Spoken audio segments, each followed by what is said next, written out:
Good morning, y'all. Hope you're all having a great day. Well, Watson wants me to play a big play Cashword, or at least I think he does. And I was at a Chevron station, so we've not played it in a while, and it's on lucky number 7. So let's give this one a try. Watson is in on the couch sleeping, so let me move this over and put a cam on him, and that way you can either watch Watson sleep or watch me play this big play Cashword. There he is. Hey, Watson. All right, I'll let him go back to sleep, and we'll get started. All right, get that folded over, and let's see if our vowels from the beginning or end. We've got an E. All right, that means our vowels will be at the beginning on this ticket. And we've got a lot of E's on the board. Great way to start. You know, I love starting off with a vowel. Watson. That's one sleepy cat. He's actually sleeping in my spot where I sit on the couch. I think he knows it's my spot, so when I'm not there, he likes to sleep there. If I'm sitting there, he's sitting behind me. He kind of has to balance himself up on the back part of the couch. He's kind of funny. Right. And Watson's doing great on his diet. He loves the new feeder, so does Bella. And so he's getting his recommended daily allowance for his weight. We're going to slowly scale it back. It may take a year before he gets to the right weight level, but he really enjoys it. I think he thinks it's like his little personal food servant. Just opens up as he walks up to it. He really likes it. But he's sticking with it, and he's really doing well on it. We're really, easing him into it slowly. We're just cutting back his food just a little bit so he's not so hungry. He got a hungry kitty. Alright. So we got 2 vowels in the bonus word up there in volume. Let me go ahead and see what that next, let's see. Oh, you know what? Since usually I'll kind of skip around on this ticket, but since we have all the vowels in the bonus words, let's just go old school and just go straight across the board and then straight across the bottom and see what we got. I feel like Watson's staring at me.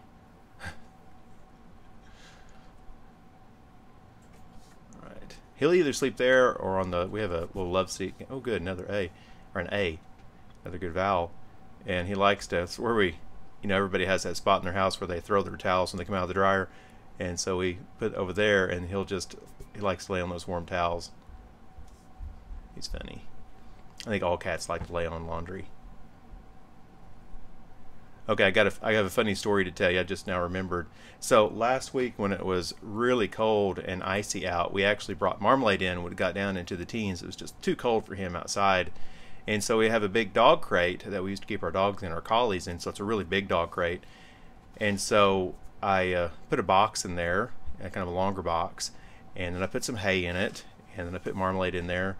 And of course, Watson wouldn't leave Marmalade alone. He was just kind of staring at Marmalade, through the front part of it, through the front part of the crate, and then he would just sit on top of it and look at him. I think that was kind of bothering Marmalade, but anyway, so Marmalade got in there and he made himself a little nest, and he slept in there all night long. Loved it. But now remember, when you have a rooster in the house, they still crow. So about 6 o'clock in the morning, he was crowing. So that'll wake you up without any problems. But the next day it was still cold. So Watson used to, when he was a kitten, we had to keep him separated from Bella. And so he kind of lived in this big dog crate. Of course, he was a kitten, so it was huge.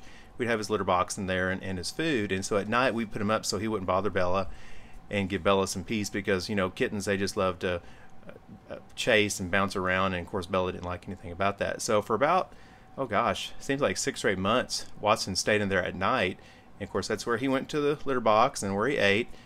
And Watson really hadn't seen this crate out in a long time, so I opened up the crate to clean it out before we put Marmalade back in it that evening. And Watson ran into the box where the hay was. Like, Watson, get out of there.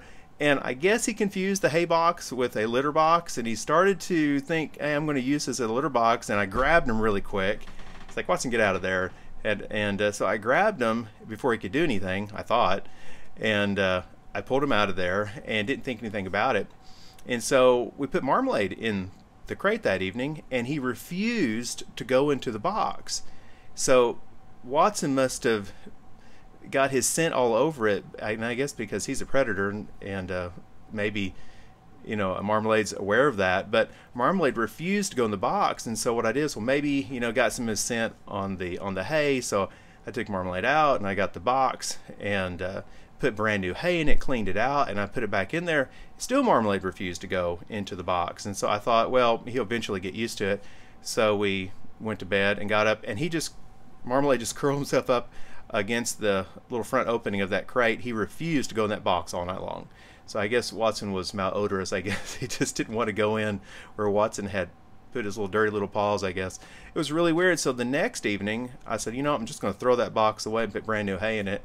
And the next evening, because we had Marmalade in about 3 or 4 days because it was really cold, and so I got a brand new box, brand new hay, put it in there. Marmalade went straight into it. So it really was the scent of Watson on it that made Marmalade not go in there at all. I thought that was really crazy, how sensitive he was.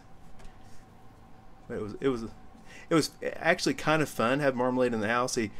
I've got to get those on tape, video sometime. But he actually coos and purrs and makes a cute little whistling noise when he's happy, and that's what he was doing inside. He would make his little nest and lay down. It was a lot of fun having him in the house, except for the crowing part.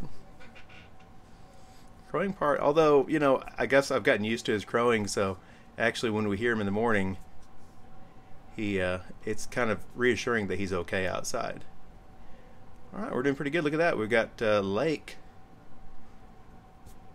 doing good so far. If we can grab an M up there, that would be nice.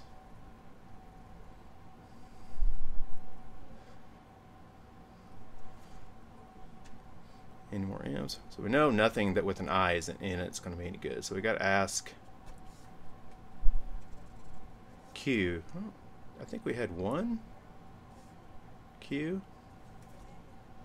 Didn't we? Do we have a Q? Yeah, Quell.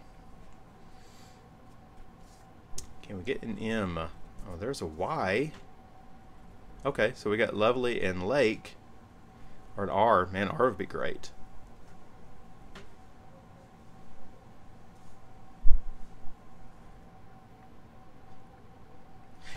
This ticket was supposed to have better odds than the Cashword multiplier, and you know how well we did on the Cashword multiplier. We hit several $50 and $100 wins on that ticket, and I swear I can't hit more than $20 on this ticket, even though it's got better odds. All right, look at that. We got a winning ticket.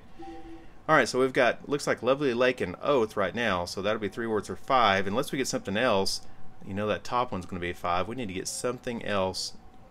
Get a nice win on this ticket. I don't really want to break even on it. X. Okay, what's our last letter going to be? Z. All right, I'm going to check this over, and I'll be right back.